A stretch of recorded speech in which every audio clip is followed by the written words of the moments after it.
Монголын минь шаргын говь, хүйсийн говь, таван хайрхан, чандманы тал нутгийг мөсөлгийн үеийн үлдвэр амьтан болох Монгол бүхэнгүйгээр төсөөлхийн аргагүй. Манай орны хувьд нэн ховор амьтанд бүртгэгдсэн Монгол Алтай улсын билээр 400 км үргэлжлэх хэсэгхэн нутагт үлдсэн Монгол бүхэн нь манай орны унган амьтан юм. Түүхсэхвэл Монгол бүхэн өнгөрсөн зуунд Увс нуурын хонхроос Улаан нуур хүртэлх их нууруудын хотхор нууруудын хөндийн цөлөрхөх хэрээр тархан амьдарч байжээ.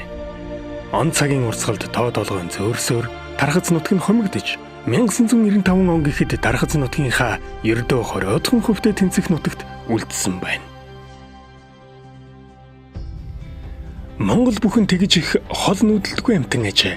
Аль болох сайн идэнштэй бэлчээрээ сонгон дээшилж ойр ойрхон сольж сэлгэнэ. Шарган говөр өвөлдөө 50-аас доошгүй тоо толгоор сүргэлэн амьдардаг бөгөөд цаг агаар дулаарахад сүрэг тарна. Орон 1-р сард ордог хэдий ч хээлээ 5 сар тээгээд 106 дугаар сарын дундуур төлөлдөг. Хавар өвс ногоо нялх шүүслэг үед бол бараг ус уудаггүй амьтан. Тухайн экосистемд байгаа бүхий л зүйл тодорхой үүрэг гүйцэтгэн экосистемд явагдах үйл явцын нэг хэсгийг хариуцдаг. Тухайлбал бүхэнгийн хорголуулан түүний сэг зэм микроорганизмуудын тусламжтайгаар задарч ургамалд нэн чухал бордоо болон хувирдаг байна.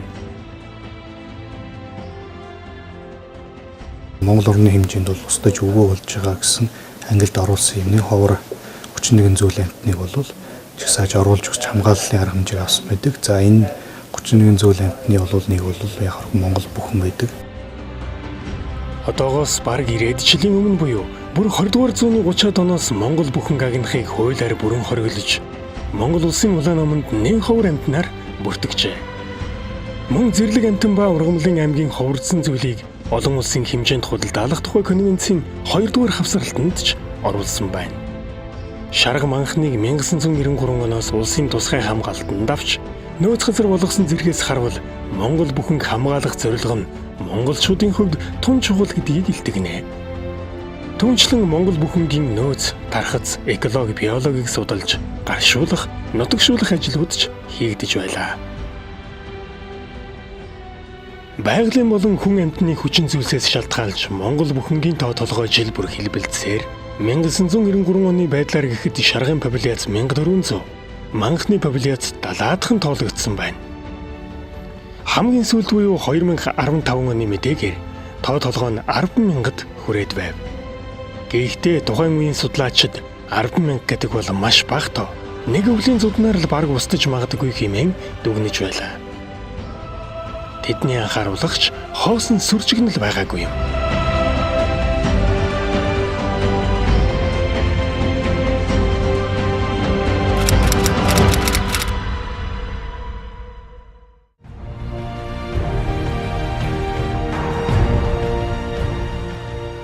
Ашиг урлагөөрөө хар тамхи хүний найманы дараа ордог зохион байгуулалттай юм тэргийн нэг бол яа харахгүй зэрлэг амьтны хуйлгас худалдаа. Сүүлийн үед олон улсын хэмжээнд энэ найманаас олдог ашигын хэмжээ жилд дунджаар 20 тэрбум $д хүрчээ.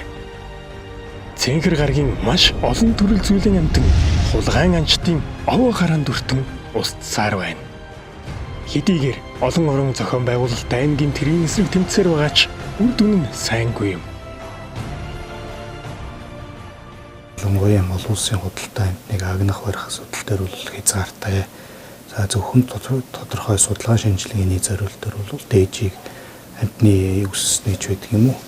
Энэ амьтны дээжийг бол гадагш нь гаргах, реэкспорт хийх, за гадаадаас оруулж ирэх гэсэн ийм харилцааг бол зөвшөөрдөг. Бусад агнах барих ийм харилцааг бол хоригдсан ийм зохицуулт байдаг. Мөн энэ хоригдсан заалтан ч гэсэн Монгол улсын амьтны тухай хуулийн дээр бол нэг ховор амьтныг бол зөвхөн судалгаа шинжилгээний зорилтоор бол барихыг бол тусгай зөвшөөрлөлтөөр барихыг бол зөвшөөрсөн байдаг юм аа. 1990-ад оноос Монгол бүхэнгийн эврийг хятадууд өндөр үнээр авч эхэлснээр хууль бусаар агнах явдал эрс ихссэн гэх гашуун түүх бичигдсэн. Мөсдөлгийн үеийн үлдвэр болсон нэн ховрын амьтан төө гаруухан эврээ савлж амиа алдаж байгаа нь харамсалтай биш гэж үү?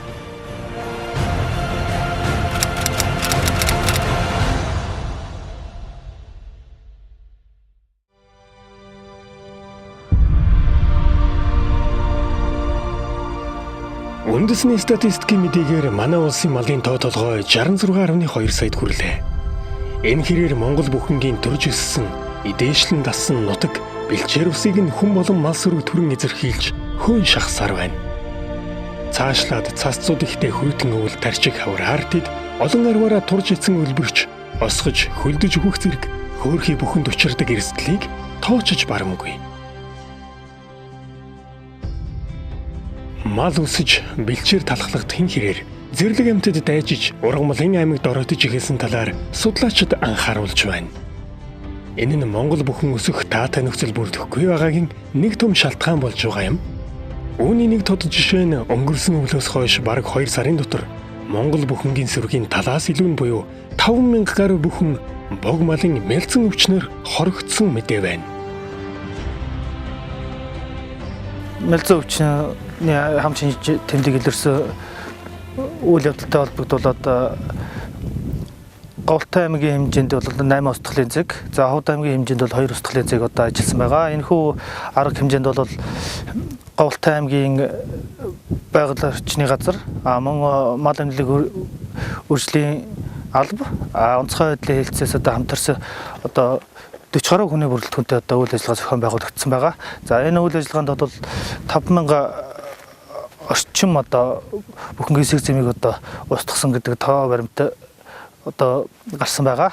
За одоо үлдсэн 4,000 орчим бүхэн одоо хамгаалахын төлөө манай байгууллага бас байгаль орчин аялал жуулчлалын яам, хүнс үдэ аж ахуйн яам зэрэг орон нутгийн бас байгаль орчны газруудтай, тусгай хамгаалтын газруудтай хамтран бид нэр одоо үйл ажиллагаа явуулж байгаа. Энэ хүрээндээ бид нэр зэрлэг амтанд өвчлөл гарсан тохиолдолд хэрхэн илрүүлэх үү?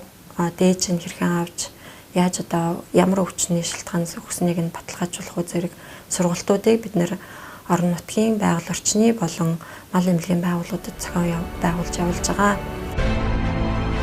Халдварт өвчний тархалтыг зогсоож бүхэнг хамгаалахын төлөө судлаач эрдэмтэд мэрэгжлийн байгууллагууд хүч сэтгэлээ нэгтгэн ажилласан байдаг. Гэвч бүхэнгийн тархан амьдрах өргөн удам нутагт халдварын цар хүрээ өдөр өдрөөр тэлж 2 сар хүрэхгүй хугацаанд бүхэнгийн сүргийг өвчлүүлж үхлийн нэрмэгт хүргэсэн юм.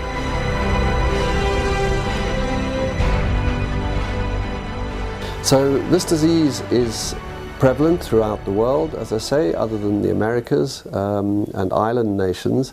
And there's a global program to try and eradicate this disease because of its serious economic impact and threat to biodiversity because of the high mortality associated with it. За бог малын мэлзэн өвчнөөс сэргийлэх вакцины тухайд бол нэлээд урт хугацааны буюу бараг бог малын хувьд аваад үзэх юм бол насан туршийн дархлаа тогтоодог ийм вакцин байгаа.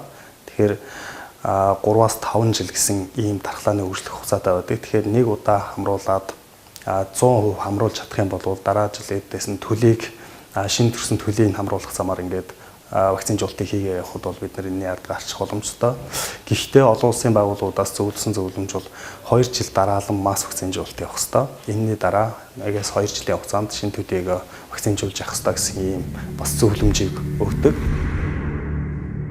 Дэлхийн мал амьтны эрүүл мэндийн байгууллагын албан ёсны мэдээгээр бог малын мэлзэн өвчин 2016 оны 9-р сард манай улсад анх онцлогдож нийт 10 сая гаруй бог малыг вакцинжуулсан байна. Үүний дүнд бог малын мэлзэн өвчний халдвар авсан хонь ямааны хоригдол буурсан хэдий ч өвчний халдвар дарагдахгүй гол илэрлэл нь Монгол бүхэнд халдварлсан байдал юм. Тун удалгүй хүйсийн говьд бүхэн өгсөн тухай мэдээлэл Ховд аймгийн Дарив сумаас анх иржээ.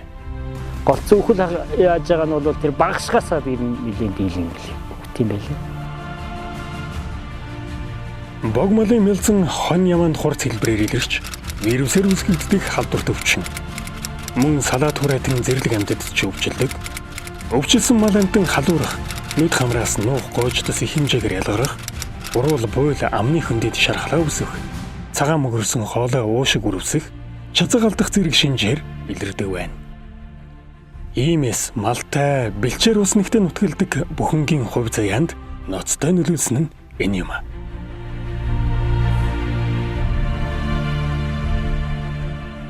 Бог малын мэлзэн өвчнийг эрт илрүүлэх, за хариу арга хэмжээг шуурхай авахын шаардлагын үднээс орон нутгийн малын эмчнэрт бол түргэн онцлогыг өгч гисэн байж байгаа. За түргэн онцлогоор бол аймаг орон нутгийн малын эмчнэр бол бог малын мэлзэн өвчнийг орон нутагт тухайн газар дээр нь бол 10-аас 15 минутанд илрүүлэх юм боломжтой болчихсон. Энэхүү бог малын мэлзэн өвчний халдвар цаашид дахин дэгдэхгүй байх.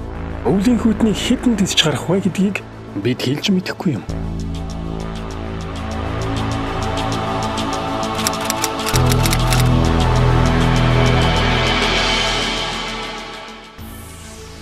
Эрдэмтэн судлаачид нэг ховор бүхэн бог малын мэлзэн өвчнөр мөхөж үгүй болохын ирмэг дээр тулсан нь дэлхийн нийтийн анхаарлыг татсан үйл явдал хэмээн дүгнэлээ. Өвчний голом түүхий бүс нутагт дан ганц бүхэнч биш. Янгир хар сүлд өвчилж өгч байсан юм. Тэгвэл Монгол бүхэн хамгаалахад бидний үүрэг оролцоо чухам юу байх вэ? Мэдээж малчид нэн тэргуунд мал сүргээ вакцинжуулалтанд бүрэн хамруулах нь нэг үүргээ гүйцэтгэж байгаа хэрэг юм. Өвчтөө мал танаас өргөт байгаа нөхцөлд та аль болох цөөхөн дээр нь, шин дээр нь, халдварыг баг дээр нь тухайн мал сүргийг ялгах, тусгаарлах, малын эмчит хандах энэ бол таны мал сүргээ хамгаалж авчулдах эхний хамгийн гол арга хэмжээ. Хоёрдугаар эрсдэлтэй бүс нутаг дээр вакцинжуулалтын арга хэмжээг үндсэндээ нэг 4-5 жилийн хугацаанд хэрэгжүүлэхээр Монгол Улсын засгийн газраас үндсэндээ тогтож байгаа. Тэгэхээр энэ хугацаанд бог малаа та бүрэн хамруулж явах энэ шаардлага байгаа. Зөвхөн малын эмчт найдахгүйгээр малын эмчийн вакцины тарилгаж хийгээгүй бол араас нь яваад өөрснөө хөөцөлтөд малаа вакцинжуулж явах юм шаардлагатай. Хэрв өвчний с жиг илэрсэн тохиолдолд тэр даруй орон нутгийн малын эмч байгаль хамгаалагчдад яаралтай мэдэгдэх ёстой гэдгийг та мэдэж байгаа биз? Ерөнхийдөө отор нүүдэл, за дээр нь туурын малтаа мал солих, зөрүүлэх ийм асуудал их байдаг. Тэгэхээр энэ бас эргээд нөгөө хэрвээ тухайн амьтад халдвартай амьтад явж байгаа юм бол өөрийнхөө сүрэгт тэр халдварыг авчрах юм эрсдлийг бас бий болгож байгаа.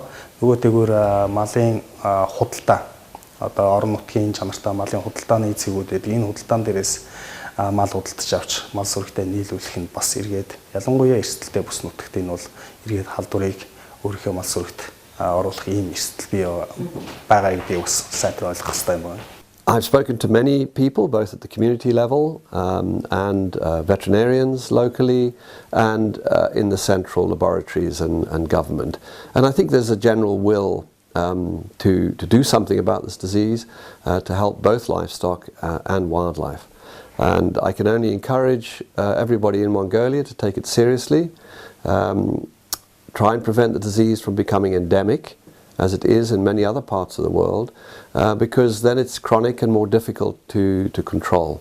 So this early period of management of the disease is very important, and hopefully with good action from the government and good support from the communities, you will be able to eliminate this virus.